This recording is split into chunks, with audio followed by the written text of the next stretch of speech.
కీర్తి prelims pass అవ్వటం, ఇంట్లో అందరూ తనని మెచ్చుకోవటం వీణకు అస్సలు నచ్చలేదు.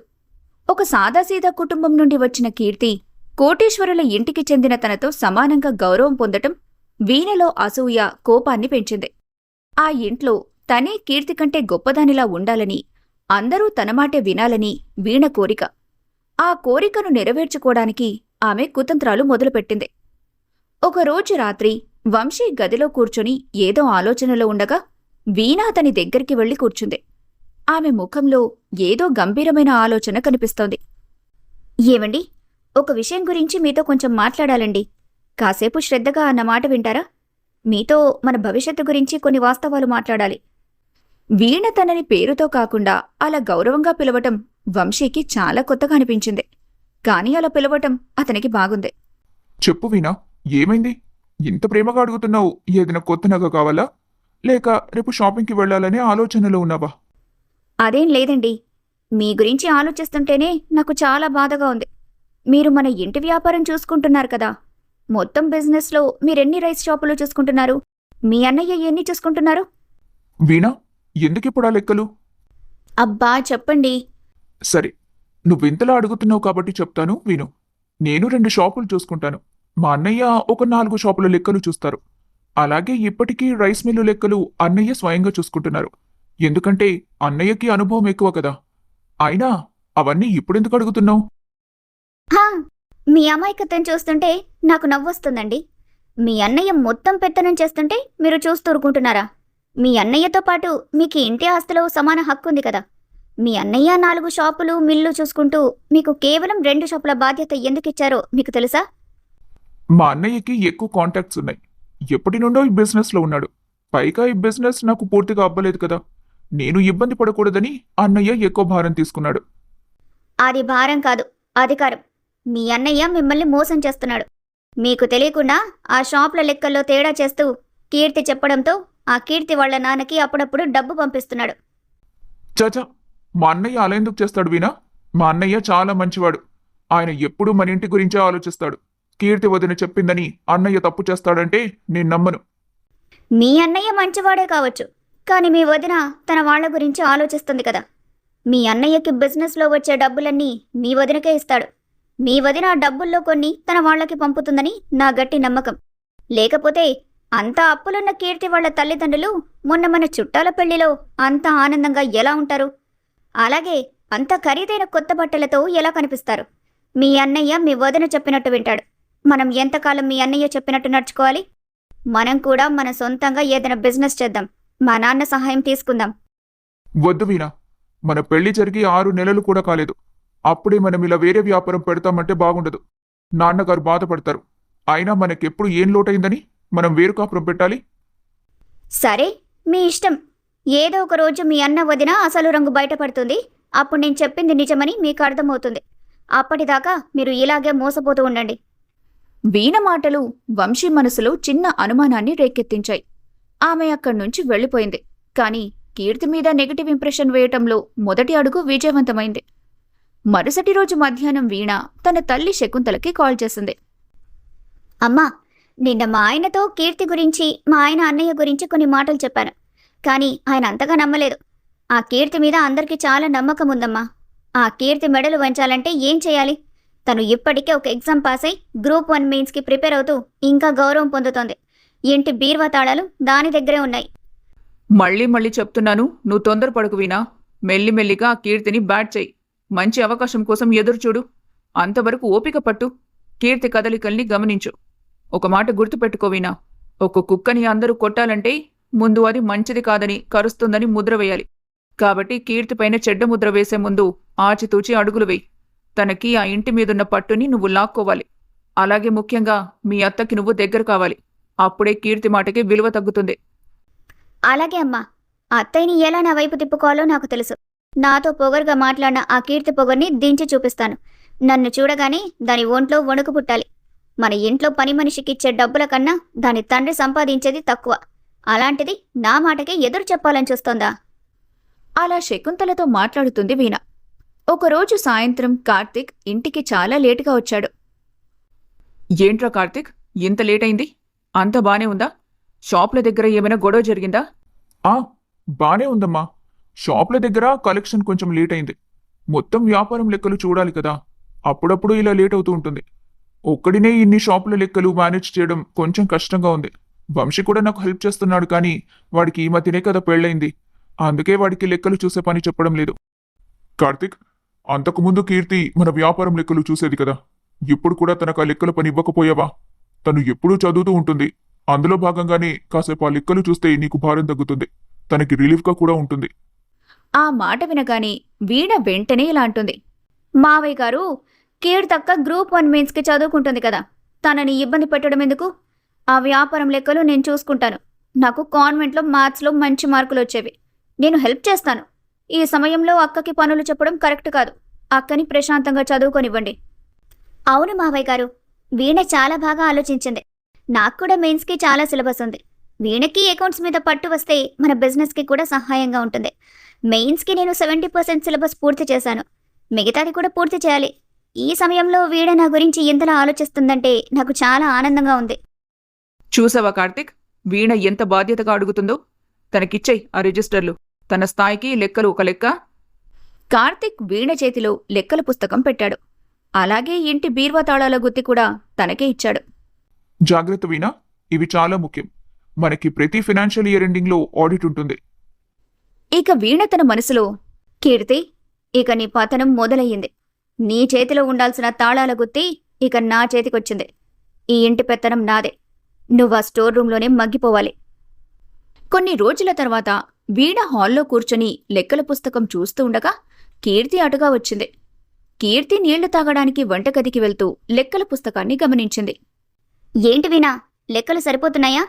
ఏమైనా డౌట్ ఉంటే అడుగు, నేను నీకు హెల్ప్ చేస్తాను. నాకేం డౌట్లు లేవు, అంత క్లియర్గా ఉంది. మీరు వెళ్ళి మీ గ్రూప్ 1కి చదువుకోండి. ఇక్కడ లెక్కలు నేను చూసుకోగలను. అలాగే అందరి లెక్కలు సరిచేస్తాను. వీణ అలా మాట్లాడటంతో కీర్తి అనుమానంతో ఆ లెక్కల పుస్తకాన్ని ఒకసారి చూసింది. ఆమెకందులో కొన్ని ఎంట్రీలు సరిగ్గా అనిపించలేదు. 10,000 రూపాయల తేడా స్పష్టంగా కనిపిస్తోంది. వీణా, ఇక్కడ చూడు. పర్చేజ్లో 10,000 ఎక్స్ట్రా రాసావు, కానీ రిజిస్టర్లో అంత లేదు. ఒకసారి చెక్ చేయి. పొరపాటు జరిగినట్టుంది. ఎక్కడో లెక్క తప్పింది. అదేం లేదు, అంతా కరెక్ట్గానే ఉంది. మీ పని మీరు చూసుకోండి. మీ స్థానంలో నేనుండి లెక్కలు చూడడం మీకు నచ్చడం లేదనుకుంటా. అందుకే మీరు నన్ను అనుమానంగా చూస్తున్నారు. నాకు నీపైన కోపం ఎందుకుంటుంది వీణా? నువ్వు నా తోటి కోడలివి. అంటే నా దృష్టిలో సొంత చెల్లెల్లాంటి దానివి. లెక్కలు కరెక్ట్గా ఉన్నప్పుడు నువ్వెవ్వరికీ భయపడాల్సిన అవసరం లేదు. అయినా దొంగ లెక్కలు రాసేవాళ్ళు భయపడాలి, కానీ నువ్వెందుకు భయపడుతున్నావు?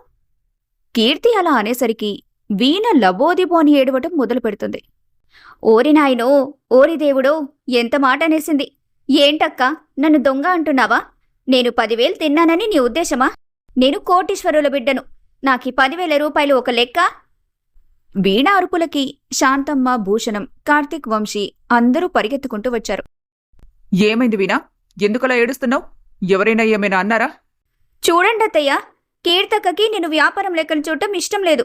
ఈ ఇంటి పెత్తనం అక్క చేతిలో ఉండాలనేది అక్క ఆలోచన. కానీ ఆ రోజు ఏదో అలా నాకు లెక్కల పుస్తకం ఇవ్వడానికి ఒప్పుకుంది. కానీ ఇప్పుడు నా మీద నిందలు వేస్తోంది. నేను లెక్కల్లో 10,000 తప్పు చేశానంట. ఆ డబ్బుకి రిసిప్ట్ లేదని నన్ను నిలదీస్తుంది. నన్ను దొంగ అంటుంది. నేను డబ్బు దొంగతనం చేసేదానిలో కనిపిస్తున్నానా? లేదత్తయ్య, నేను అలా అనలేదు. లెక్కల్లో ఉన్న తప్పులని మాత్రమే నేను చెప్పాను. అంతకు మించి నాకెలాంటి దురుద్దేశం లేదు. తప్పు జరిగితే సరిచేయడం నా బాధ్యత కదా. కీర్తి, కావాలని లెక్కల్లో తను తప్పులెందుకు చేస్తుంది? వీణ కోటీశ్వరుల ఇంట్లో పుట్టింది. ఇలాంటి చిల్లర పనులు చేయాల్సిన పని తనకేంటి? తన మీద నిందలు వేయటం నీకు తగదు కీర్తి. కానీ అత్తయ్య, లెక్కల్లో చాలా తేడా ఉంది. ఉదాహరణకి ఇక్కడ చూడండి, రిసిప్ట్ నంబర్ 42లో అమౌంట్ తప్పుగా ఉంది. ఏంటిది వదినా? నా భార్యని బాధ పెట్టడం కరెక్ట్ కాదు. పాపం వీణ, నీకు అన్నయ్యకి ఇబ్బంది కాకూడదని ఇంటి బాధ్యత తను తీసుకుంది. అలాంటి తను ఏదో చిన్న చిన్న మిస్టేక్స్ చేస్తే ఇంతలా రాద్ధాంతం చేయాలా? నీకు చదువుందని గర్వమా? మమ్మల్ని తక్కువ చేసి చూడటం నీకు బాగా అలవాటైపోయినట్టుంది. వీణ తన మనసులో, నేనింతకాలం మా ఆయనకి కీర్తి మీద నూరిపోసింది వేస్ట్ అవ్వలేదు. కరెక్ట్ టైంలో మా ఆయన రియాక్ట్ అయ్యాడు అని అనుకుంటుంది. అలాగే దొంగ కన్నీళ్లు కారుస్తూ, ఆగండి వంశీ, ఈ ఇంట్లో మనం ఉండటం మీ వదినకి ఇష్టం లేనట్టుంది. పద, మనం మా ఇంటికి వెళ్దాం. గౌరవం లేని ఇంట్లో ఉండి ప్రయోజనం లేదు. నా మీద కీర్తక్క అపవాదు వేయాలని చూస్తోంది. ఇదిగో కీర్తక్క, తీసుకో ఈ లెక్కల పుస్తకాలు, అలాగే ఇంటి బీర్వా తాళాలు. ఇక నువ్వు హ్యాపీగా ఉండు, నేను వెళ్ళిపోతున్నాను. వీణ అలా అనేసరికి అక్కడున్న వాళ్ళందరూ షాక్ అవుతారు. వీణా, వద్దు తల్లి, ఎక్కడికి వెళ్ళొద్దు. ఇది నీ ఇల్లు. నువ్వు వెళ్తే ఇంట్లో లక్ష్మి వెళ్ళిపోయినట్టే. చిన్న చిన్న విషయాలకి నువ్వు అలిగి వెళ్ళిపోతే ఎలాగమ్మా? నలుగురిలో మన పరువు ఏమవుతుంది? వంశీ, ఆగు. కీర్తి కావాలని అలా అని ఉండదు. ఏదో పొరపాటున అలా అని ఉంటుంది. కీర్తి, ఏంటిది? కాస్త శాంతంగా ఉండొచ్చు కదా. అమ్మ వీణా, బాధపడకమ్మా. కీర్తి కావాలని ఒకరిని బాధ పెట్టే అమ్మాయి కాదు. ఆవేశపడకు. కోపంలో తీసుకునే నిర్ణయాలు సరిగ్గా ఉండవు. నువ్వెక్కడికి వెళ్ళడానికి వీల్లేదు. నువ్విక్కడే ఉండాలి. నాకు జరిగిన అవమానానికి కీర్తక్కయ్య సారీ చెప్పాలి. అందరి ముందు నన్ను క్షమాపణ అడగాలి. అలాగే ఇక నుండి మా ఆయనకి ఎక్కువ షాపుల బాధ్యత అప్పగించాలి. లేదంటే నేను ఇంట్లో ఉండను. వీణ అలా అనగానే కీర్తి గుండెలో రాయిపడ్డట్టయింది. వీణ కావాలనే ఇదంతా చేస్తోందని అప్పుడు ఆమెకు అర్థమైంది. కాని అది నాటకమని ఎలా నిరూపించాలో తెలియలేదు. చదువుకోవాల్సిన సమయంలో ఈ గొడవలు తనకి మానసిక ప్రశాంతత లేకుండా చేస్తున్నాయి. కీర్తి, చిన్న విషయానికి ఇంత గొడవ అవసరం లేదు. ఇప్పుడే వీణకి సారీ చెప్పు. తను మన ఇంటి లక్ష్మి. తను అలా అలిగి వెళ్ళిపోతే మనకి మంచిది కాదు. నాకు మన ఇంటి శాంతి ముఖ్యం. అత్తయ్య, మీరు నేను చెప్పేది కూడా వినండి. నేను ఏ తప్పు చేయలేదు. లెక్కలు సరిచూడమన్నాను, అంతే. నేను చెప్పింది నీకు వినిపించిందా? ముందు నేను చెప్పింది చెయ్యి. వీణకి సారీ చెప్పు. లేదంటే నాలో ఇంకో కోణాన్ని నువ్వు చూడాల్సొస్తుంది. అది నీకంత మంచిది కాదు. కీర్తి తన మనసులో కుమిలిపోయింది. తప్పు చేసిన వీణను అందరూ ఓదారుస్తున్నారు. బిజినెస్ని, ఈ ఇంటిని తన చేతుల్లోకి తీసుకోవడమే వీణ ప్లాన్ అని ఆమెకు స్పష్టంగా అర్థమైంది. కాని కుటుంబం ముక్కలవ్వకూడదని కీర్తి తలవంచింది. అప్పుడు కీర్తికి తన తండ్రి చెప్పిన మాట గుర్తొచ్చింది. నువ్వు వెళ్లే దారిలో ఇబ్బందులని అవకాశాలుగా మార్చుకో. నీ లక్ష్యం సాధించడానికి కొన్నిసార్లు ఓపిక పట్టాలి అని. సారీ వీణా, నిన్ను బాధ పెట్టాలని నేను అనలేదు. మనం కలిసి ఉండాలి. నువ్వు నా చెల్లెల్లాంటి దానివి. ఈ కుటుంబాన్ని మనం కలిసి ఉండేలా చూసుకోవాలి. నీ మనసుని నేను బాధ పెట్టుంటే నన్ను క్షమించు. వీణ తన పంతాన్ని నెగ్గించుకున్నందుకు మనసులో వికటంగా నవ్వుకుంది. ఆమె చేతిలోకి తాళాల గుత్తి అలానే ఉంది. వంశీకి మరిన్ని షాపుల బాధ్యతలు కూడా దక్కాయి. చూసారా, అంతా సర్దుకుంది. కీర్తి, నువ్వెళ్ళి చదువుకో. వంశీ, నువ్వు రేపటి నుండి కొత్త షాపుల బాధ్యత తీసుకో. కీర్తి మళ్లీ తన స్టోర్ రూంకి వెళ్లిపోయింది. కాని ఆమె మనసులో ఇప్పుడు ఒక కొత్త భయం మొదలైంది. వీణ చేస్తున్న ఈ కుతంత్రాలు ఇంటిని ఏ స్థితికి తీసుకెళ్తాయి? తన మెయిన్స్ పరీక్షలకు వీణ ఇంకెన్ని అడ్డంకులు సృష్టిస్తుంది? కేవలం ఒక సారీతో ఈ సమస్య తీరిపోదు అని కీర్తికి తెలుసు. స్టోర్ రూంలో కీర్తి కిటికీలోంచి ఆకాశం వైపు చూస్తుంది. కీర్తి కళ్లల్లో నీళ్లున్నాయి, కాని గుండెల్లో ధైర్యముంది. కీర్తి తనలో తాను, వీణా, నువ్వెన్ని ఎత్తులు వేసినా నేనున్నంతవరకు ఈ ఇంట్లో నీ నాటకాలు సాగు. అలాగే నా చదువుని నాశనం చేయలేవు. నాన్న, ఎన్ని అడ్డంకులొచ్చినా నీ కలని నేను నెరవేరుస్తాను. ఈ అవమానం నా గెలుపుకి నిచ్చెన కావాలి. మరోవైపు వీణ తన గదిలో సంబరపడిపోతూ ఉంటుంది. చూసారా, మీ వదిన నా దెబ్బకి ఎలా లొంగిపోయిందో? క్షమాపణ అడిగిన మీ వదిన మొహం గుర్తొస్తే నాకెంత హాయిగా ఉందో తెలుసా? చాలా రోజుల తర్వాత నా మనసుకి చాలా చాలా ఆనందంగా ఉంది. ఇక నుండి ఇంట్లో మన మాటే వేదం. మీ అన్నయ్యకి మెల్లగా బిజినెస్ నుండి దూరం చేద్దాం. అవును వీణా, నువ్వు చెప్పింది నిజమే. అన్నయ్య వదిన మాటలు విని మనల్ని తక్కువగా చూస్తున్నాడు. ఇక మీదట అలా జరగనివ్వను. రాత్రి గదిలో కార్తీక్ ఏదో ఆలోచిస్తూ అటూ ఇటూ తిరుగుతున్నాడు. కీర్తి గమనించి మెల్లగా అతని దగ్గరికి వెళ్ళింది. ఏవండి, ఇంకా అదే విషయం గురించి ఆలోచిస్తున్నారా? నేను వీణని నిజంగా ఏమనలేదండి. వీణ కావాలనే గొడవ చేసిందండి. జరిగిన దాని గురించి మర్చిపోండి. నాకు తెలుసు కీర్తి, నువ్వు అనవసరంగా ఎవరితో గొడవపడవు. కాని నీ పైన అరిచిన ఆ వీణ మాటలు ఎలా మర్చిపోవాలి కీర్తి? వీణ ఇవన్నీ చేస్తుంటే నాకు ఆశ్చర్యంగా ఉంది.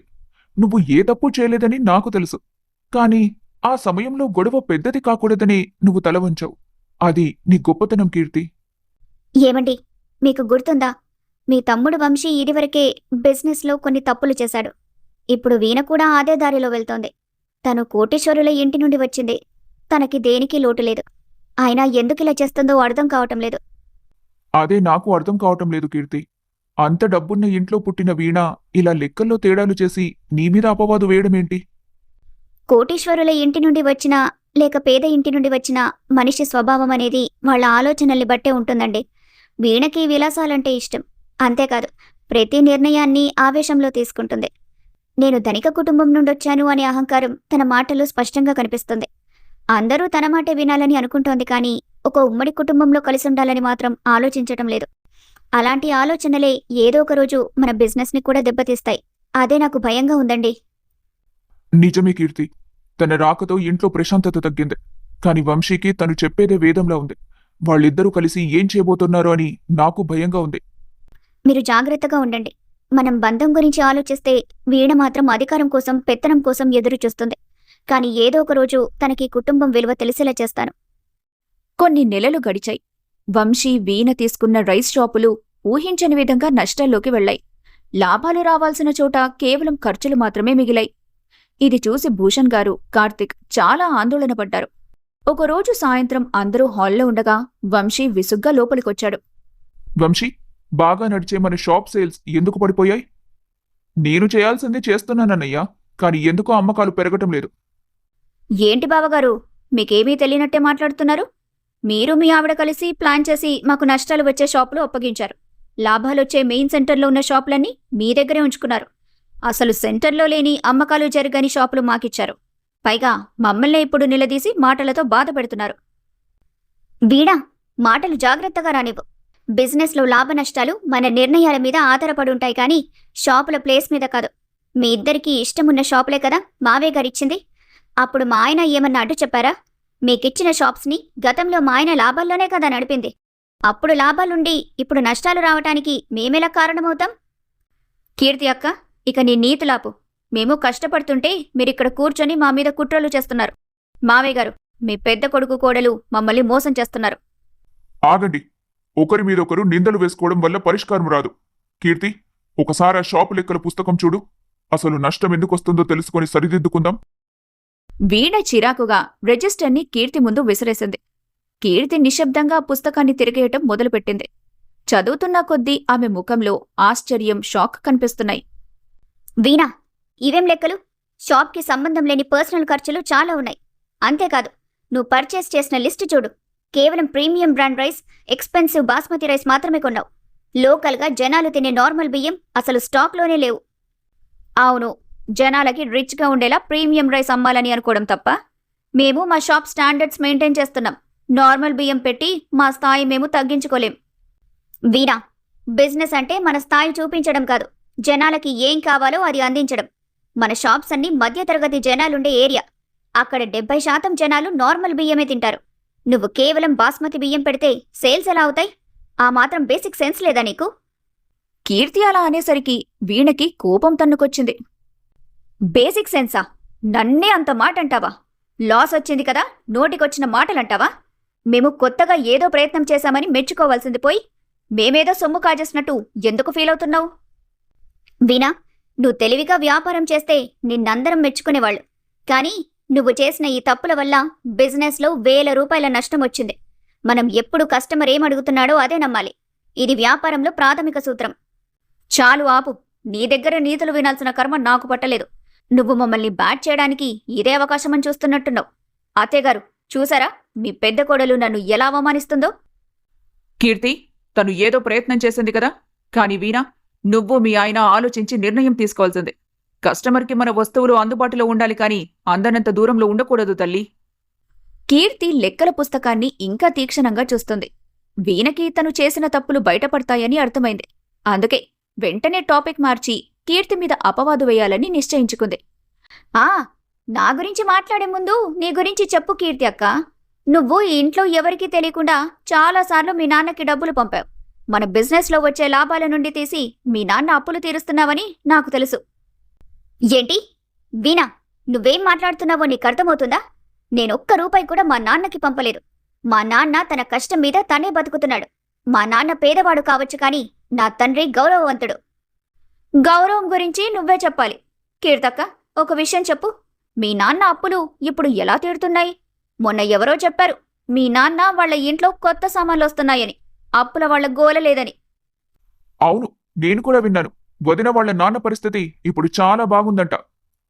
వంశీ, నోర్ముయ్. కీర్తి ఏ రోజు నన్ను డబ్బులు అడగలేదు. తనలా చేయదు. మీరలాగే అంటారు.